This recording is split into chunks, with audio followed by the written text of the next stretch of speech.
soyez les bienvenus encore. Vous permettez que je prie encore une fois de plus. Seigneur notre Dieu, nous te bénissons pour ta sainte présence, Seigneur. Et combien nous voulons vraiment ouvrir ta parole. La Bible dit que ta parole ne revient pas à toi sans avoir accompli tes desseins.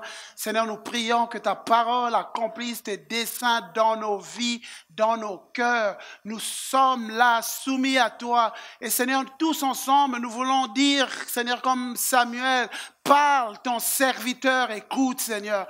Parle, Seigneur, et ton serviteur écoute, Seigneur. Merci pour tout ce que tu fais dans le nom puissant de Jésus. Amen. Voilà. Ce matin, on continue avec le thème qu'on a commencé depuis le début de l'année, l'audace. L'audace. Et Dieu veut nous communiquer de l'audace. L'audace pour avancer, l'audace pour accomplir les choses que lui a prévues pour nous. L'audace. Et la définition d'audace, dans le dictionnaire, il est dit le fait d'oser les actions difficiles, avoir une volonté de faire des choses malgré les risques, hardiesse qui ne connaît ni obstacle ni limite. Et d'ailleurs, l'apôtre Paul, à un moment, en écrivant, il disait « Priez pour moi pour que je puisse apporter la parole avec hardiesse », qui veut dire avec audace. Et les synonymes d'audace, c'est bravure, bravoure, hardiesse, véhéance, assurance, aplomb, courage, aisance. Et nous sommes dans le livre des Juges. Pour pouvoir, alors qu'on aborde ce thème de l'audace, nous sommes dans le livre de Juges. Et le livre de Juges, c'est un livre assez particulier. C'est que le peuple d'Israël vient de sortir d'Égypte. Ils sont sortis d'Égypte, ils ont marché dans le désert, 40 ans dans le désert. Et enfin, ils arrivent dans la terre promise. Enfin, Josué les fait entrer dans la terre promise, ce que Dieu avait prévu pour eux. Mais là, dans la terre promise, ils sont vaincus par l'ennemi. Là, dans la terre promise, ils ont des problèmes. Ils sont à la terre promise, mais ils ne possèdent pas l'héritage. Ils sont dans l'endroit où ils avaient toujours désiré, mais ils n'arrivent pas à voir ce que Dieu avait pour eux. Et c'est la réalité de beaucoup de chrétiens. Les promesses sont là, mais je n'arrive pas à prendre possession. Aspirons à plus, mais n'atteignons jamais plus. N'atteignons jamais plus. Et nous sommes arrêtés sur un homme, Gédéon. Gédéon, on le voit, un homme qui vit ce que son peuple vit. Ils sont dans la peur, et eux, les ennemis dont ils font face à des Madianites. Et les Madianites, ce sont des pilleurs. C'est un peuple pilleur qui vient voler tout ce que le peuple d'Israël cultivaient, tout ce qu'ils faisaient, le fruit de leur travail, les Madianites venaient et ils volaient. Et ça, c'est un peu de fois la réalité de beaucoup de chrétiens. On fait des choses, on se donne, on fait des choses, mais puis à un moment, il semble que l'ennemi a volé. Il semble que de fois même, vous avez l'impression d'avoir, vous savez, comme quand on a un sac troué et qu'on met des choses et puis piouf, ça part. On a reçu, même à l'église, la parole nous touche, on est bénis. Là, ici, à cet endroit, vous êtes bénis, mais dès que vous sortez, vous partez, comme si vous perdez ce que vous avez reçu. Les Madianites viennent. Et là, Dieu vient rencontrer son serviteur pour changer les choses. Et ici, on va voir, Gédéon, ce qui va se passer.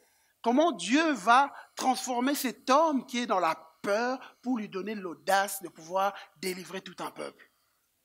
Et vous savez, quand on va voir, lui, on l'a vu les semaines d'avant, comment Dieu, avant de pouvoir délivrer, avant de vivre la vraie délivrance, il a eu d'abord un moment où il devait apprendre à communier avec Dieu, et un moment où il devait renverser les autels. On a eu un culte béni. Qui était là dimanche passé? On a eu un culte béni sur le fait de renverser les autels. Qui ont pu renverser leurs autels? Les autels. Et on a eu lundi un moment de prière, des moments puissants dans la présence de Dieu, parce que Dieu veut nous emmener quelque part. Et vous savez, quand Dieu commence à agir, moi, Dieu, c'est un Dieu qui travaille avec, mais il est méthodique. Il planifie les choses et puis vous allez voir, il commence à te faire comprendre des choses. Et plus tu comprends les choses, tu commences à avoir des victoires, tu entres Tu entres dans la victoire. Et Dieu travaille comme ça. Et Dieu est en train de travailler dans la vie de chacun. Et vous savez, des fois, nous, on aime que les choses viennent instantanément. Mais le problème, c'est que Dieu veut que tu apprennes à reconstruire ce qui a été détruit depuis des années et des années. Mais il faut d'abord que tu comprennes que ton intelligence soit changée. Ta manière de voir les choses doit changer. Et c'est ça que Dieu est en train de faire avec Gédéon. Et ce matin, j'aimerais vous dire ceci. Quand on parle d'audace, c'est pas forcément quelqu'un qui a l'audace. Ça veut pas dire qu'il n'y a aucune peur au fond de lui. Mais c'est quelqu'un qui ose affronter les peurs. Qui ose affronter. Et on voit quand même Dieu lui dit, écoute Gédéon, tu dois renverser les forteresses. Il a peur. Juge 6, il est dit, Gédéon prit 10 de ses serviteurs, fit ce que l'Éternel avait dit. Toutefois, comme il avait peur de la famille de son père, des habitants de la ville, il accomplit de nuit et non de jour. Donc il a fait, mais avec peur. Et ça, c'est ce qui arrive des fois à chacun d'entre nous. Dieu nous a dit de faire quelque chose, mais il y a la peur au ventre. Mais je ne laisse pas ma peur m'arrêter, j'ose quand même le faire. Peu importe, il a fait, Dieu ne lui avait pas dit, tu dois nécessairement le faire le jour.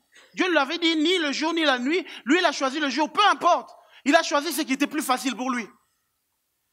Et il a choisi, mais il a fait, peu importe la peur. Et ici maintenant on va voir la suite.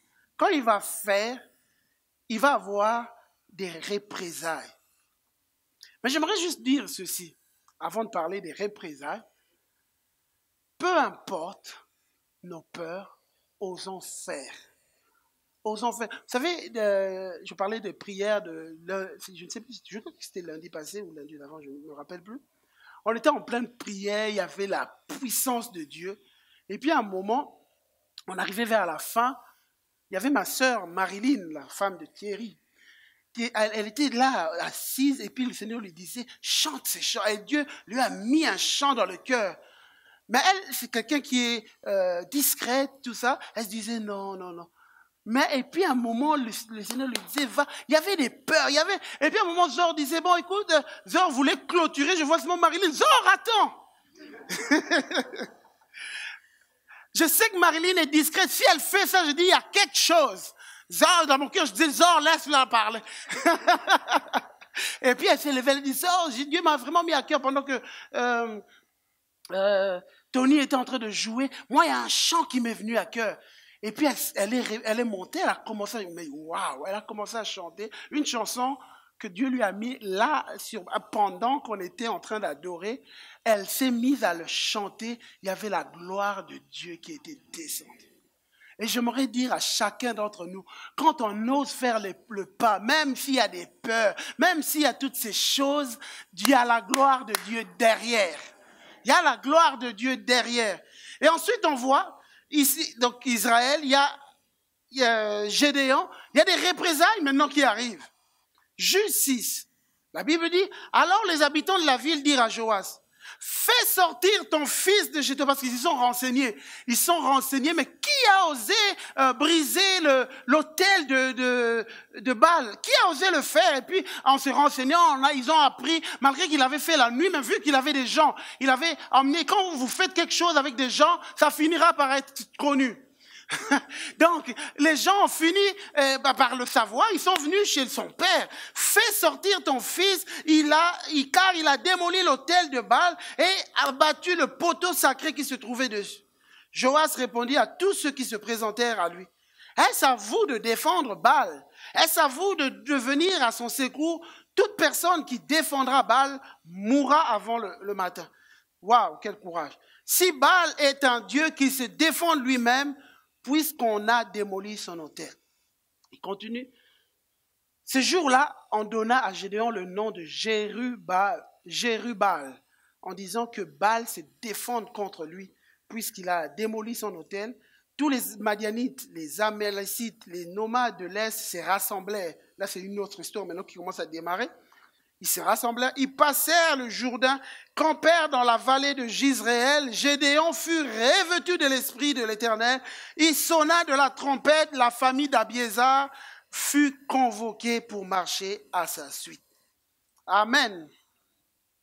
On voit qu'il y a des représailles. Et j'aimerais dire, sans vous faire peur, chaque fois qu'il y a un homme et une femme décident de se lever, de renverser des autels, il y a un ennemi qui n'est pas content et il est possible qu'il fasse des représailles. Mais soyez en paix. Le message n'est pas encore fini. Le message n'est pas encore fini. Qu'est-ce qu'il faut faire quand l'ennemi n'est pas content et qui se lève et qui commence à nous intimider et qui commence à venir nous agresser? Deux choses ce matin: avoir un lieu de refuge, recevoir l'onction. Avoir un lieu de refuge, recevoir l'onction. Premier point, avoir un lieu de refuge où? Dans la maison du Père. Où est-ce que Gédéon, après avoir abattu l'autel, où est-il parti? Dans la maison de son père. C'est là qu'il a trouvé la protection et même on voit, il ne s'est même pas défendu, c'est son père qui l'a défendu. Et j'aimerais dire ce matin à chacun d'entre nous, dans la maison du Père, tu vas trouver le Père lui-même. Et dans la maison du Père, tu vas trouver sa famille. Dans la maison du Père, tu trouves, avez-vous remarqué, il y a quelque chose qui est étrange, quand vous regardez, vous lisez ça, les gens, ils viennent, ils découvrent qu'on a abattu l'autel de Baal. Mais à la place, Gédéon, qu'est-ce qu'il avait fait? Il avait mis l'autel de Dieu. Et moi, ce qui me surprend, je lis, je cherche, à aucun endroit on trouve qu'ils ont décidé de se venger et de battre l'autel de Dieu. Ils n'ont rien fait, ils n'ont même pas touché l'autel de Dieu. Ils décident d'aller chercher Gédéon. Et donc ils décident d'aller chercher parce qu'ils n'osent même pas toucher l'autel de Dieu. Ils vont chercher Gédéon et Gédéon leur dit, le papa de Gédéon leur dit, mais écoutez, si Baal est Dieu, mais laissez-le lui-même se défendre. Mais pourquoi il dit ça? Parce que je suis sûr que le papa avait compris que Dieu s'était déjà défendu lui-même pour son autel.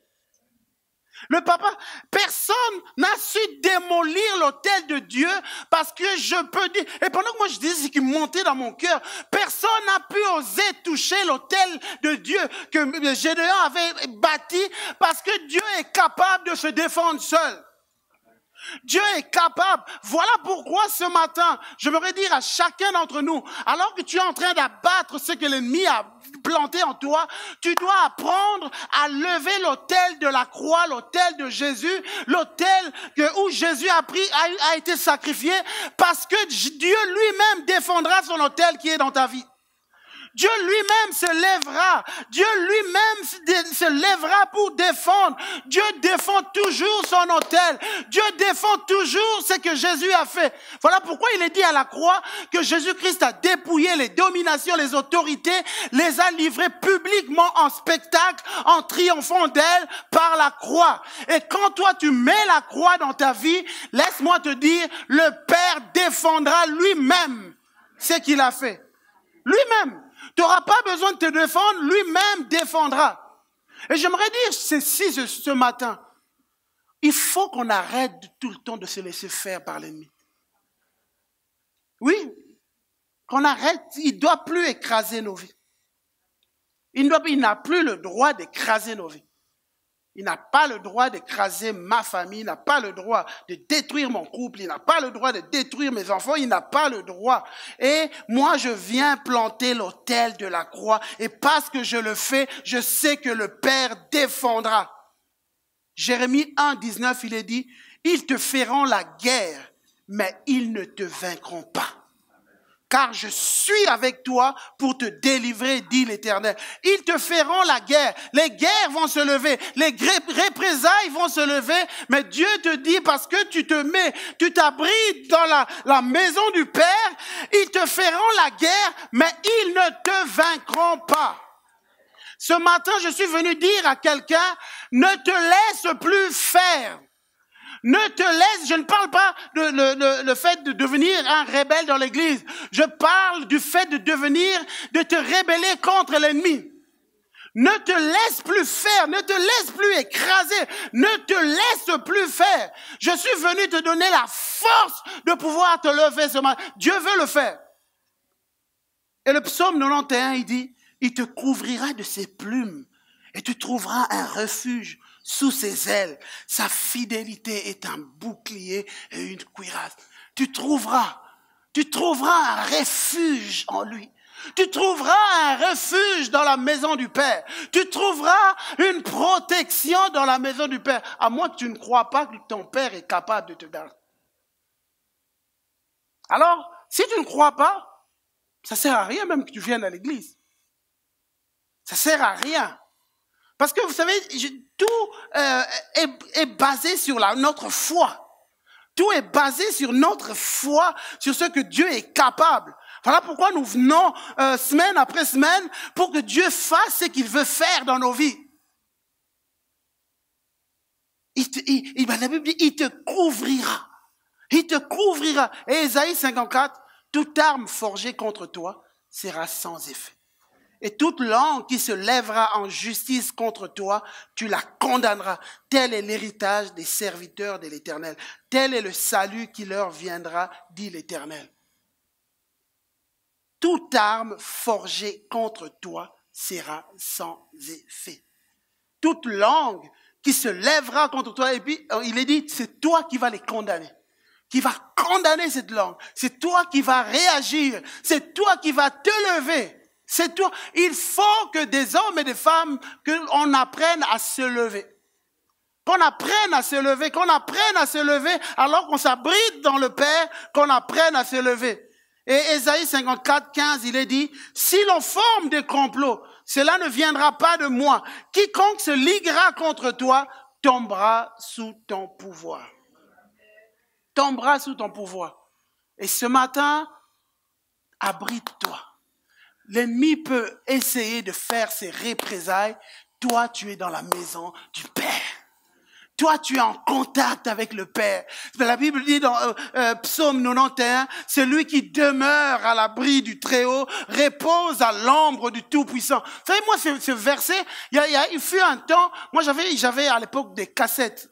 J'avais une cassette avec, on récitait des passages bibliques. Moi, à l'époque, je me rappelle, j'écoutais ça, je réécoutais. Et dans le psaume 91, je l'ai presque retenu dans ma tête. Et donc, quand il y a des situations, des peurs qui viennent, je commence à réciter le psaume 91. Celui qui demeure à l'abri du Très-Haut repose à l'ombre du Tout-Puissant. À l'ombre du Tout-Puissant. Apprends à te réfugier dans la maison du Père et c'est le Père lui-même qui se lèvera pour te défendre. Et je continue, dans la maison du Père, tu trouveras une famille. Vous savez, une des choses que l'ennemi essaye souvent, quand il veut commencer à battre les gens, à les détacher de la famille, à les isoler. À isoler. Vous savez, chaque soir, moi, avant de coucher mes enfants, ils aiment bien que je leur raconte des histoires. Il y a une histoire que j'ai trouvée dans mon téléphone. C'est une histoire, en fait, des 4 buffles. 4 buffles. Il y avait un tigre qui venait constamment pour les manger. Mais quand il arrivait, comme ils étaient à 4, il n'arrivait pas. Et il ne savait pas comment faire, mais il disait, mais comment il sait? Parce qu'il était impressionné. Et c'est l'histoire que je raconte aux gens. et puis, et puis à un moment, les buffles ont décidé d'aller se promener. Pendant qu'ils allaient, ils sont arrivés sur une terre où ils devaient manger ensemble. Et puis, pendant qu'ils étaient en train de manger, ils ont commencé à se disputer. Pendant qu'ils se disputaient, chacun a dit, ah, moi j'irai de mon côté. J'irai. Mais eux, ils ne savaient pas, pendant qu'ils étaient en train de se disputer, il y avait un tigre qui attendait qu'ils se séparent. Chacun, ah, moi j'irai de mon côté, puis chacun allait de son côté, puis on a vu le tigre les attaquer. Et pendant que je racontais, je me dis, waouh, mais ça, il y en a qui disent, mais ils racontent ça aux enfants. Et quand je lisais, j'étais en train de raconter aux enfants, je me suis dit, waouh, mais ça c'est la réalité de notre ennemi même. Des fois, on est là, parce que c'est comme je disais, dans la maison du Père, tu trouves le Père, dans la maison du Père, tu trouves la famille qui te protège. Et la famille qui te protège, mais l'ennemi sait que tant qu'on est ensemble, on est protégé. Mais qu'est-ce qu'il fait? Il vient par des petites choses, des bêtes choses, et puis on se divise pour des bêtises. Pour des bêtises, et puis, et finalement, c'est là que l'ennemi isole. Il t'isole. Et j'aimerais dire à chacun d'entre nous que chaque fois qu'il y a des pensées qui viennent en toi, où tu te dis, oh, moi je vais prendre du recul. Je crois que je ne vais plus venir aller à l'église. Information. Ce n'est pas toi qui es en train de penser là. Ça vient de l'ennemi. Chaque fois, ça je te le dis, chaque fois, il y a des pensées qui viennent en toi. Je vais prendre du recul. Je ne vais plus aller à l'église. Je t'informe aujourd'hui, ça ne vient pas, c'est même pas toi qui es en train de penser. C'est l'ennemi qui est en train de te souffler ces pensées. Parce qu'il sait que c'est en contact avec les frères et les sœurs que tu es protégé, que tu es gardé. Et laisse-moi te dire, la famille, elle n'est pas parfaite. La famille, elle va décevoir, mais c'est la famille. C'est la famille. Moi, je me suis converti en 1992. 92, ça fait combien? 27 ans. Enfin, donc, ça fait 27 ans que je côtoie, je vis dans l'église. Et moi, j'ai connu, j'ai juste connu 3 églises où j'étais membre, donc 3 églises. La première, c'était l'église là-bas, c'était une église de 10 000 personnes, où j'étais dans cette église, je me suis converti. Et la deuxième église, c'est celle que j'avais à Liège. Donc, ce qui a fait que je quitte l'église de la Borne, à l'église où j'étais à Liège, c'est juste parce que j'avais déménagé. Et puis, l'église de Liège, après l'église de Liège, la seule église que je viens de connaître, c'est l'église Parole d'Espoir. Ce qui a fait que je vienne dans Parole d'Espoir, c'est aussi le fait que j'avais déménagé. À aucun moment, j'ai dit, voilà, j'en ai marre de l'église, je pars, parce que je sais que la famille, dans nos familles, vos propres familles, on n'a pas les gens parfaits. Personne ne choisit sa famille, il y a toutes sortes de choses dans la famille, mais on sait que c'est la famille. Et laissez-moi vous dire, l'église du Seigneur, elle n'est pas parfaite. Elle n'est pas parfaite, mais c'est ce que Dieu a choisi pour te protéger. Et vous allez voir, dès l'instant où Dieu te sauve, dès l'instant où Dieu te libère, il te place dans une église. Et quand je parle d'église, je ne parle pas seulement de bâtiments. Je parle des hommes et des femmes. Et voilà, je parle des hommes et des femmes avec qui on peut se connecter. Et laisse-moi te dire, il y a un ennemi qui travaille pour que tu sois déconnecté des gens. Déconnecté. Et voilà pourquoi c'est important d'apprendre à savoir comment vivre avec les gens. À savoir comment gérer les choses, à savoir comment gérer les relations, parce que ce que nous vivons ensemble est plus important que les petites choses qu'on peut avoir entre nous. Parce que dès l'instant où nous laissons les mauvaises choses venir, nous nous isolons et c'est là que l'ennemi attaque, c'est là que l'ennemi frappe, c'est là que l'ennemi abat. Et laisse-moi te dire que dès l'instant où tu sens ces choses-là, sache que tu es la prochaine cible de l'ennemi. La Bible dit que l'ennemi rôde comme un lion rugissant, cherchant qui il va dévorer. Il cherche, ça sera qui la prochaine personne que je vais dévorer. Et là, laissez-moi vous dire que peut-être tu ne le sais pas, il y a un lion qui est en train de rugir. Il est en train de dire, mais c'est qui que je vais dévorer ici, dans cette église? C'est qui que je vais dévorer? Ah, et puis je vais aller, là, il y a une personne qui ne se connecte pas avec d'autres. Là, il y a une personne qui pense que les autres sont méchants, il est seul dans son coin, je vais venir, et puis il va venir, mais tu ne te rendras pas compte, il viendra, et là il t'abattra. Mais par contre, quand tu te connectes, la Bible dit le fer aiguise le fer. Le fer aiguise le fer. Quand nous en contact les uns vis-à-vis avec les autres, nous nous aiguisons et nous devenons des guerriers. Dans la maison du Seigneur, il y a la famille de Dieu. La famille de Dieu te permettra d'être protégé. Ta force est dans la famille. J'ai lu il y a quelques années le livre d'un homme qui s'appelle Nelson Mandela. C'est pas un chrétien. C'est pas forcément un chrétien. Des fois, on donne des exemples. C'est pas forcément des chrétiens, mais des fois, tu lis. Moi, tu lis un livre, et puis c'est pas forcément un livre chrétien, mais tu lis et tu trouves ce que la personne dit, c'est intéressant. Donc, je dis ça pourquoi, si vous allez voir des choses et que vous découvrez que peut-être il a fait des choses bizarres, ne venez pas me dire, mais comment tu avais donné son exemple? Là, je parle juste d'un aspect. OK? On est d'accord? Alors, il disait ceci dans son livre.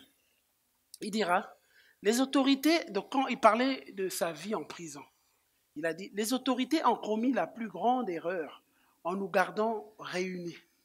Car c'était de cette manière que nous renforcions notre détermination. Nous nous soutenions les uns les autres. Nous puisions des forces les uns des autres. Tout ce que nous savions, nous les partagions. Nous avons ainsi multiplié notre courage. Waouh! Qu'est-ce que vous en pensez? Franchement, je trouve ça fort. Il dit, tout ce que nous savions, nous les partageons. Et ça, c'est ce que les chrétiens veulent faire. On est ensemble, on s'encourage, on partage les choses, nous partageons, nous multiplions notre courage. Et puis il continue, aucun de nous n'a été fort du début jusqu'à la fin. Ça, c'est la réalité de la vie. Aucun de nous, moi, Zor et moi, on se connaît depuis plus de 20 ans. Et on marche ensemble, on est ensemble, mais en 20 ans, aucun d'entre nous n'a été fort du début jusqu'à la fin, jusque maintenant. Il y a des jours où Zor est plus fort, moi je suis moins fort, il y a des jours, mais on se soutient, on est ensemble. Et c'est comme ça la vie chrétienne, entre chrétiens. Et des fois, il peut y avoir des incompréhensions. On ne se comprend pas, mais on parle, on discute, et puis on avance, on continue. Et des fois même, on peut se décevoir. Ça arrive, mais on arrive, on se pardonne, et puis allez, on avance. Et puis on continue. Il est possible qu'on se déçoive, mais c'est pas grave. On avance. Pourquoi? Je vais vous dire quelque chose d'important. Pourquoi il est possible qu'on se déçoive? Parce qu'aucun d'entre nous n'est parfait. Personne n'est parfait. Il y a toujours quelque chose. Je peux être prédicateur, mais en moi, il y a des choses qui ne sont pas parfaites. Et Dieu travaille juste depuis que je suis converti. Dieu travaille. Et jusqu'au jour où je quitterai cette terre, ou le jour où Jésus viendra, il est en train de travailler pour me rendre meilleur, parfait. Mais si vous ne le saviez pas, je vous informe, je ne suis pas parfait. Zor n'est pas parfait, nous ne sommes pas parfaits. Donc il est possible que vous découvriez des choses en nous.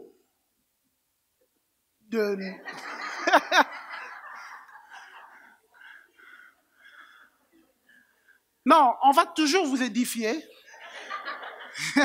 Mais il est possible que vous trouviez qu'on n'est pas si parfait.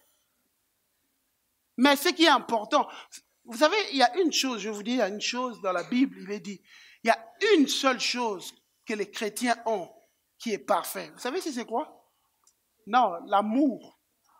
La Bible dit l'amour, elle est parfaite. Il y a que ça. Et ce qui fait qu'on continue à rester ensemble, c'est ça, l'amour. C'est l'amour. Et c'est l'amour parce que l'amour, elle est parfaite. Et donc, ce qui fait que des fois, même quand tu te rends compte que tel ou tel n'est pas parfait, mais il y a l'amour. Donc, pour revenir à vos responsables, qu'est-ce qui fera que on continuera à marcher ensemble? Parce que vous serez convaincus qu'on vous aime, nous aimons, et c'est ça qui est le plus important.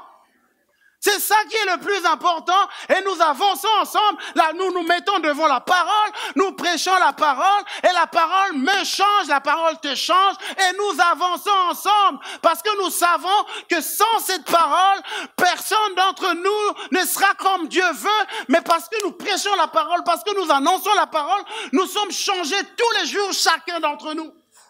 Et parce que nous sommes changés, nous restons ensemble. Voilà pourquoi c'est important. C'est tellement important, la parole, la place de la parole. La place de la parole dans un couple, la place de la parole. Et l'ennemi travaille pour diviser les couples. Puis l'ennemi travaille pour tout le temps. Mais quand il y a la place pour la parole, on laisse Dieu faire, on laisse la parole faire, on est changé. Et donc, je continue encore à lire ce qu'il disait. Il dit, nous avions tous eu nos moments de grande faiblesse. J'ai été relevé plusieurs fois. Ça, c'est Nelson Mandela. J'ai été relevé plusieurs fois. Donc, il a eu des moments où il a eu envie d'abandonner. Mais j'ai été relevé.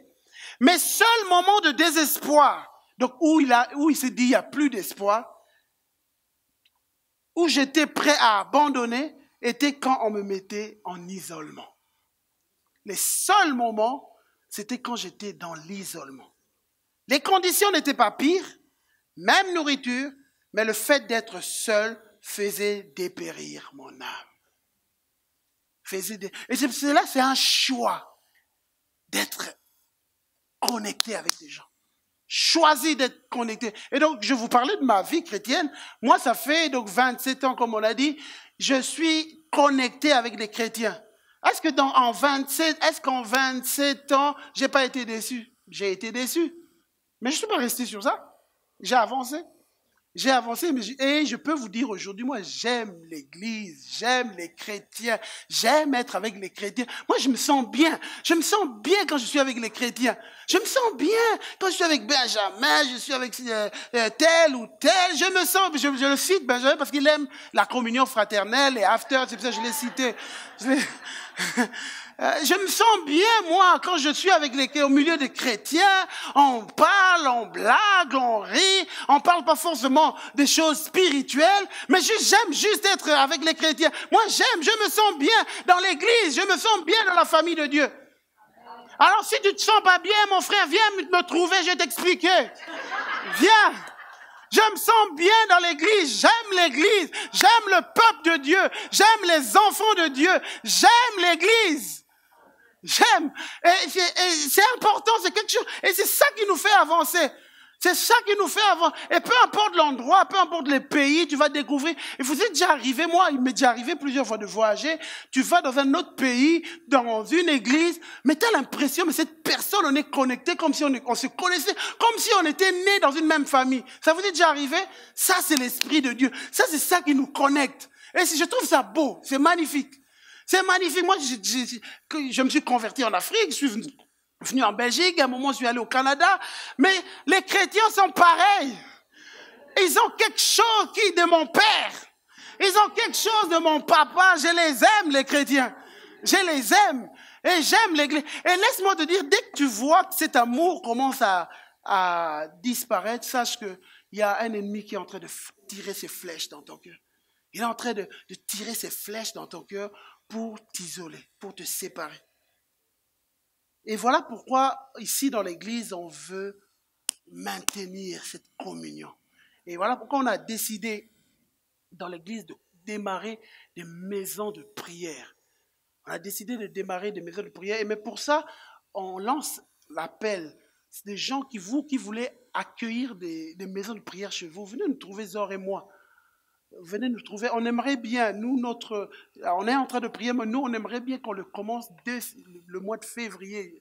Dès le mois de février, commencer. Et ça serait, pour commencer, ça sera une fois par mois. Donc, le premier vendredi du mois, vous allez accueillir des gens chez vous. Ils vont venir et il y aura des moments de partage, de la parole, de la prière, des maisons de refuge, l'endroit où des chrétiens, au début, on va peut-être commencer une fois par mois. Ça sera de février jusqu'en juin et puis il y aura les vacances. Et après, peut-être qu'on va le faire toutes les semaines, tous les vendredis. Mais on va voir comment Dieu va nous conduire. Mais on va d'abord commencer progressivement et puis avancer. Si vous voulez accueillir des chrétiens chez vous, venez nous trouver, Zor et moi, à la fin de la réunion. Il faut que les chrétiens apprennent. Et moi, je vais juste vous partager une expérience en 2005. J'avais décidé d'aller au Canada. Et j'étais seul, je suis allé là. Et quand je suis arrivé, vous savez, ici, on est une église, on n'est pas une grande église. Donc, quand il y a un nouveau, on le voit, on peut discuter avec. Mais quand tu arrives dans une église, ils sont plus de 2000. Tu arrives, tu es nouveau, tu te sens petit. Les dimanches, quand j'arrivais, après le culte, moi, j'étais habitué, comme je vous disais, j'aime l'église. Moi, j'étais habitué quand j'étais en Belgique. Après l'église, on se retrouvait entre les chrétiens, tout ça. Et là, je ne connaissais personne. Et c'était assez dur. C'était très dur pour moi. Et puis, j'ai entendu parler des maisons de prière. Il y avait des groupes de jeunes qui se réunissaient tous les lundis. Et là, j'ai commencé à aller. Je commençais à aller là, dans ce groupe. Et c'était des moments de rafraîchissement. Des moments où tu te sens fortifié. C'était une période pour moi très difficile, une période très sombre où je ne savais pas qu'est-ce que j'allais faire de ma vie. Mais ces moments-là, ces moments où je rencontrais des chrétiens, il y avait quelque chose qui coulait. C'est ça, c'est important. J'aimerais vraiment encourager chacun d'entre nous. Dès qu'on aura, donc on se laisse jusqu'au février, et que vous venez nous trouver, on établit ces maisons de prière, on le communiquera et on vous encouragera de faire partie d'une maison de prière parce que votre foi en a besoin. Le psaume 133 dit ceci. Oh, voici, oh, qu'il est agréable, qu'il est doux pour des frères de demeurer ensemble. C'est comme l'huile précieuse qui, répandue sur la tête, descend sur la barbe d'Aaron, qui descend sur le bord de ses vêtements. C'est comme la rosée d'Hermon qui descend sur les montagnes de Sion, car c'est là que l'Éternel envoie la bénédiction, la vie pour l'éternité. C'est là, quand les chrétiens se mettent ensemble, quand les chrétiens, la Bible dit, c'est agréable, c'est doux, c'est beau. Et c'est là que Dieu répand son onction, son huile. Et puis, j'aime bien, il dit, comme la rosée, donc ça veut dire, c'est là que Dieu redonne la fraîcheur à ta vie chrétienne. Il redonne la fraîcheur et il te donne l'onction. Alors, je poursuis avec le deuxième point, recevoir l'onction. Donc, je reviens sur Juge 6, verset 32, il est dit, ces jours-là, on donna à Gédéon le nom de Jérubbaal, en disant que Baal se défende contre lui, puisqu'il a démoli son autel. Tous les Madianites, les Amalécites, les nomades de l'Est se rassemblèrent.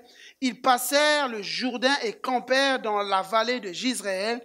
Gédéon fut revêtu de l'Esprit de l'Éternel. Il sonna de la trompette et la famille d'Abiézer fut convoquée pour marcher à sa suite. En fait, quand vous regardez, moi je dirais qu'ils l'ont envoyé des paroles de malédiction. Ils lui ont même donné un nom. Le nom qu'il lui donne, c'est Jérubbaal, qui veut dire que Baal, donc ça veut dire que Baal l'attaque, que le Baal le détruise. Donc ils l'ont maudit. Ils l'ont maudit et c'est un peu comme nous dans la vie chrétienne, on peut avoir des gens qui nous maudissent, des gens qui disent des paroles contre nous pour que l'ennemi se lève. Et puis il y a des conséquences, on voit l'ennemi qui commence même à se lever, qui se lève non seulement contre Gédéon, mais contre tout Israël qui commence à se lever. Mais juste à ce moment-là, la Bible dit que l'Esprit de l'Éternel fut sur Gédéon. La Bible dit, et ça j'aime, parce que Gédéon, lui, la seule chose qu'il a fait, il s'est abrité dans la maison de son père. Il était en communion avec son père. Il était en communion avec la famille. Il s'est abrité, et quand l'ennemi se lève, quand on dit des paroles contre lui, la Bible dit, l'Esprit de l'Éternel fut sur lui, et il sonna de la trompette. La famille d'Abiézer fut convoquée pour marcher à sa suite. Et vous savez, la famille d'Abiézer, c'est sa famille à lui, de Gédéon. On l'a vu plus loin, à un moment quand l'ange lui est apparu, on l'a dit que l'ange est venu dans la maison de Joas, qui fait partie de la famille d'Abiézer. Joas, c'est le père de Gédéon. Et laissez-moi vous dire que l'Esprit de l'Éternel va te conduire à faire des choses que tu n'étais pas habitué à faire. Les choses que tu n'avais pas fait auparavant. Parce que l'apôtre Paul disait à Timothée, car nous n'avons pas reçu un esprit de timidité. Que ce n'est pas un esprit de timidité que Dieu nous a donné, mais un esprit de force, d'amour, de sagesse. N'aie donc point honte. N'aie pas honte. Ne te laisse pas être intimidé, mais laisse l'Esprit de Dieu te conduire à faire des choses que tu n'as pas fait auparavant. Vous savez, quand Gédéon, la Bible dit, il sonne de la trompette, et puis les gens viennent vers lui. Et moi, quand je lisais, Dieu me dit, c'est qui montait, Dieu va commencer à te faire entendre. Dieu, parce que, pourquoi ils sont venus vers lui? Avant, ils ne sont jamais venus vers lui. Mais Gédéon, rempli de l'esprit, sonne de la trompette et il se fait entendre par la famille. Et ce matin, je suis venu dire à des gens qui se plaignent, qui disent que non, mais moi, quand je parle, les gens ne m'écoutent pas. On ne fait pas attention à moi. C'est comme si personne ne me voit. Et quand je parle, dans la famille, on ne considère pas ce que je dis. Dans l'église, c'est comme si on ne me voyait pas. Et puis, il y a des gens, je veux dire à quelqu'un, tu as besoin de l'onction de Dieu. Tu as besoin de l'onction. Gédéon, la Bible dit, dès qu'il a sonné la trompette, c'est pas lui qui est allé se battre pour que les gens viennent. Il sonne de la trompette et la famille est convoquée. L'onction, c'est la capacité que Dieu te donne, que de toi-même tu ne peux pas. L'onction fait que tu ne forces plus les choses, tu attires. Il y a quelque chose de surnaturel qui marche avec toi. La puissance de l'Esprit de Dieu. L'Esprit de Dieu vient sur toi et rend capable ce que tu n'es pas capable de faire de toi-même. Il te donne une position. Et il y a des gens ce matin que Dieu veut que tu comprennes qu'il veut te donner une position dans ta famille. Une position qui fera qu'on va t'écouter, qu'on va t'entendre parce que l'Esprit de Dieu te revêt. Cadet, peut-être tu es cadet de ta famille, mais qui était le plus grand dans ta famille, mais on va t'écouter. Vous savez, moi je suis le tout dernier dans ma famille. Il fut un temps quand je disais des choses, les gens, bof, c'est le plus jeune. Mais quand je peux vous dire, moi c'est ce que j'ai vécu, hein, quand l'Esprit de Dieu te saisit, quand c'est que tu commences à dire, commence à prendre de l'importance, l'onction de Dieu. Et j'étais même étonné l'autre fois, ma mère était en train de me dire, mais t'es devenu comme le grand frère. T'es devenu comme le grand frère. Et ma mère me disait, je suis le tout dernier dans la famille. T'es devenu comme le grand frère. Et moi, je crois que l'onction de Dieu donne de la valeur à ce que tu fais. Donne de la valeur. Et j'aimerais dire à quelqu'un, ne te laisse pas frustrer quand cherche Dieu, cherche l'onction de Dieu et tu vas voir comment Dieu va te faire distinguer. Cherche Dieu, ne te laisse pas frustrer par quand il semble que ta voix est inaudible, il semble que tu parles, les gens n'entendent pas. Mais laisse-moi te dire que quand il y a l'onction de Dieu, les gens vont t'entendre. Vous savez, le jour de la Pentecôte, avant la Pentecôte, l'église était un endroit, personne ne les considérait. Ils étaient cet endroit, personne ne les considérait. Et puis là, ils sont dans la chambre haute, ils se mettent à prier, ils sont ensemble. Je parlais du fait d'être ensemble. Ils sont ensemble, ils prient ensemble. Et puis l'Esprit de Dieu descend. Pierre commence et puis il commence à parler en langue. Et là, moi, littéralement, c'était d'autres langues et puis les gens comprenaient. Mais quand je lisais ça, Dieu me disait, Dieu a permis que des peuples commencent à les comprendre par l'Esprit de Dieu. Et voici ce que je vais dire. Des fois, il t'arrive de parler, les gens ne comprennent pas ce que tu dis. Mais avec l'Esprit de Dieu, Dieu permettra que les gens comprennent ce que tu dis. Dieu va permettre que les gens... Et Pierre se lève, il commence à parler, 3000 hommes se convertissent. Il y a changement. Dieu fait remarquer. Vous savez, moi, quand j'étais à l'église à Liège, je suis arrivé à cette église. Vous savez, quand tu arrives dans une église, on ne te connaît pas, tu es là, et puis tu sers discrètement, tu es là dans ton coin. Tu es là dans ton coin. Et je me rappelle, un matin, je me suis réveillé parce que j'allais tous les samedis, il y avait des réunions de prière. Moi, j'allais dans ces réunions de prière, mais discret, tu allais, personne ne te voyait, et puis tu repartais. Un matin, je me réveille, j'étais en train de prier. Et puis le Saint-Esprit me mettait des choses à cœur. Vraiment, ce matin, j'ai vécu des moments magnifiques dans la présence de Dieu. Puis je pars à l'église, dans la prière, avec ce que j'avais reçu. J'arrive à la prière. Il y avait tout le monde, sauf les responsables. Les responsables, je ne sais pas ce qui s'est passé, les responsables avaient oublié. Et puis il y avait les sœurs qui étaient là, mais comment on va faire? Et puis, dans mon cœur, je dis, dirige la prière. J'ai dit, bon, je peux diriger si vous voulez. Si vous voulez. Ah oui, ok, dirige. Et puis je dirige la prière. L'onction de Dieu se manifeste, les gens sont tous la prière et se passe vraiment de manière magnifique dans la présence de Dieu. Et c'était magnifique. Et puis, bon, moi, j'ai fait ma part, je rentre à la maison. Le lendemain, je vois le pasteur qui vient me trouver. J'ai pas fait ça pour que le pasteur vienne me trouver parce que j'avais pas prévu ça. Le lendemain, le pasteur vient me trouver, me dit, Christian, on a appris, c'est très bien. Et à partir de ce jour, le pasteur a commencé à me programmer pour diriger la prière. Je suis jamais allé demander, je veux diriger la prière. J'ai juste prié, je me suis juste mis dans la maison de mon Père, je me suis juste mis sous l'onction de Dieu et l'onction de Dieu a commencé à faire le reste. Et laisse-moi te dire, quand tu marches dans l'onction de Dieu, il va faire le reste. Et là, je parle d'église, mais même dans ton travail. Même dans ton travail, on te donnera les tâches les plus misérables, mais tu rendras ça magnifique et les gens vont te remarquer. On te donnera, et puis je sais qu'il y a des gens, quand on leur donne du travail qu'ils n'aiment pas, et puis on commence à râler, oh non, c'est pour j'en ai marre et tout ça. Fais-le avec l'onction de Dieu. Et quand tu vas le faire avec l'onction de Dieu, tu vas voir, waouh, les responsables vont dire, waouh, mais il fait magnifiquement. Et puis tu vas voir, Dieu va te faire élever. Il faut qu'on arrête tout le temps d'être des gens qui se plaignent tout le temps.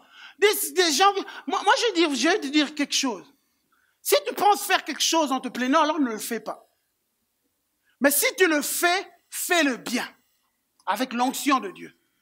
Mais si tu penses que tu vas le faire en te plaignant, ne le fais pas. Mais si tu le fais, laisse l'Esprit de Dieu te saisir. Et l'Esprit de Dieu, et souvent quand on parle de l'Esprit de Dieu, la puissance de Dieu, les gens ne voient que l'Église où des gens tombent. L'Esprit de Dieu se manifeste dans un travail. Un homme, une femme, je ne sais pas ce que tu es, bon, tu nettoies par exemple quelque part, mais tu le fais tellement avec l'onction que quand les gens viennent, ils disent, waouh, c'est magnifique ça. C'est magnifique. L'onction de Dieu se manifeste partout. C'est pas seulement des gens qui prêchent, mais c'est des gens qui travaillent de tout leur cœur et qui laissent l'onction de Dieu sur eux. Et j'aimerais dire à chacun d'entre nous, Dieu veut te revêtir de sa puissance pour que tu apprennes à sonner de la trompette. Parce que quand tu vas sonner la trompette, les gens vont entendre ce que tu dis. Les gens vont t'entendre. Et c'est ça que Dieu a donné à Gédéon. Il n'avait jamais fait auparavant, mais il a commencé à attirer des gens.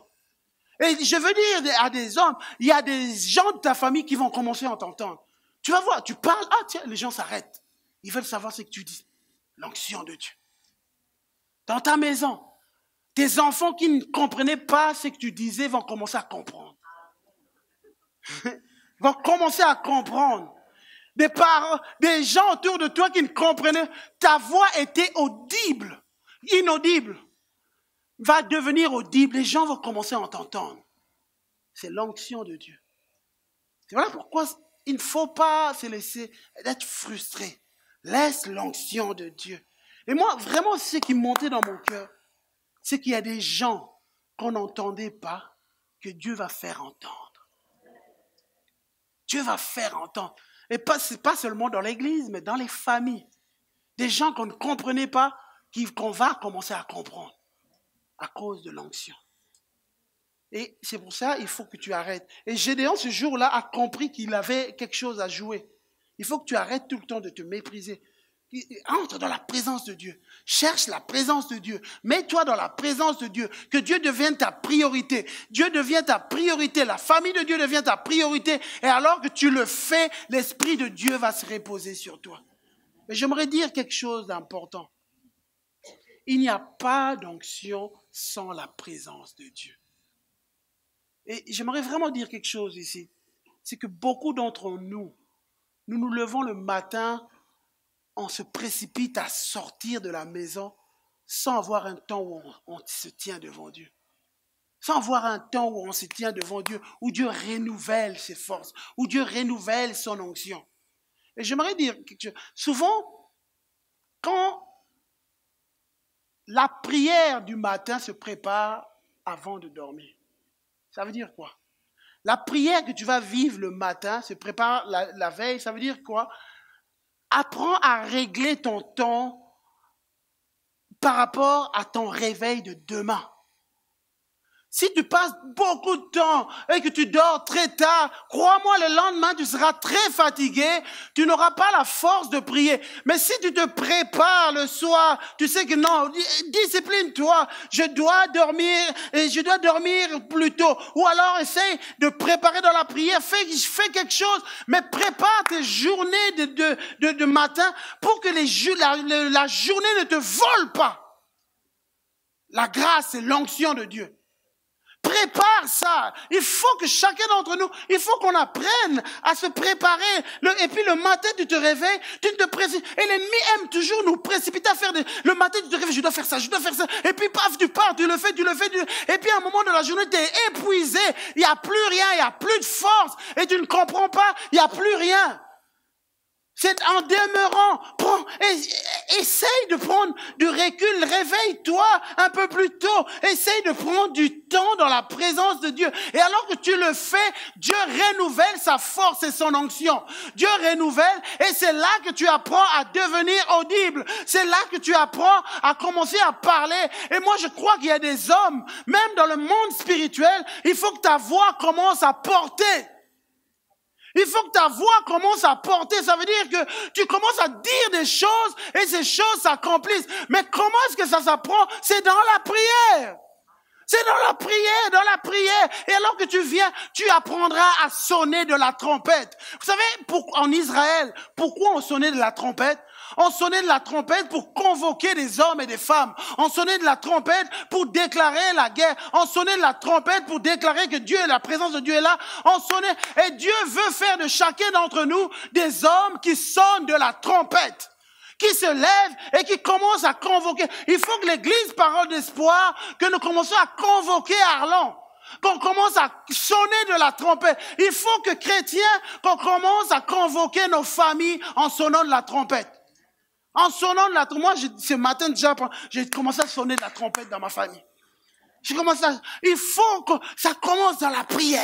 Dans la prière, tu te lèves. Tu n'es pas surpris. Le psaume 89, j'aime bien ce psaume que Zor avait lu dernièrement, qu'on était en train de préparer le 2020. Il est dit, Dieu dit, j'ai trouvé David, mon serviteur. Les musiciens peuvent se rapprocher. J'ai trouvé David, mon serviteur. Je l'ai oint de mon huile sainte. Ma main le soutiendra, je l'ai oint de mon huile sainte. L'ennemi ne le surprendra pas. Je l'ai oint de mon huile sainte.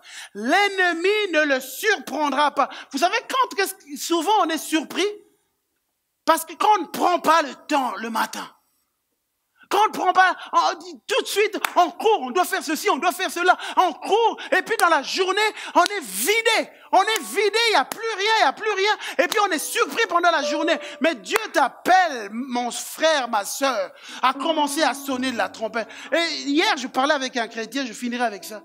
Je lui disais, parce que le chrétien, j'étais à Liège hier, et il est en train de vivre des défis. Je lui disais, tu sais, mon frère, moi, je pense que c'est plus le moment d'être juste un chrétien banal qui va à l'église. Tu dois être un chrétien plus profond. Tu dois devenir un chrétien plus profond. Écoute, un chrétien plus profond ne vit pas sa vie par rapport à ce que les gens vivent. Par rapport parce que vous savez, souvent, nous, les chrétiens, je vais vous dire comment on est. Quand tel ou tel, on pense qu'il est un homme de Dieu ou ça, qui a vécu tel, on dit, ah, si lui il a vécu, est-ce que moi, qu'est-ce que je vivrais? Et puis, on se laisse aller. Moi, je dis, non, mon frère, je vais te dire quelque chose. Chaque personne est un cas particulier devant Dieu. Chaque cas devant Dieu est particulier.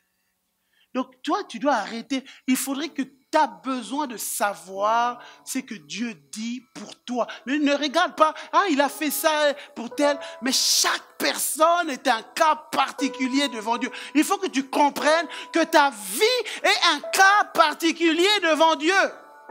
Si, tu peux vivre les mêmes choses avec quelqu'un. Vous avez vécu les mêmes difficultés, mais ça ne veut pas dire que vous aurez le même chemin. Nous sommes tous assis ici, mais chacun est venu d'un endroit à un autre. Tu ne sais pas d'un endroit différent.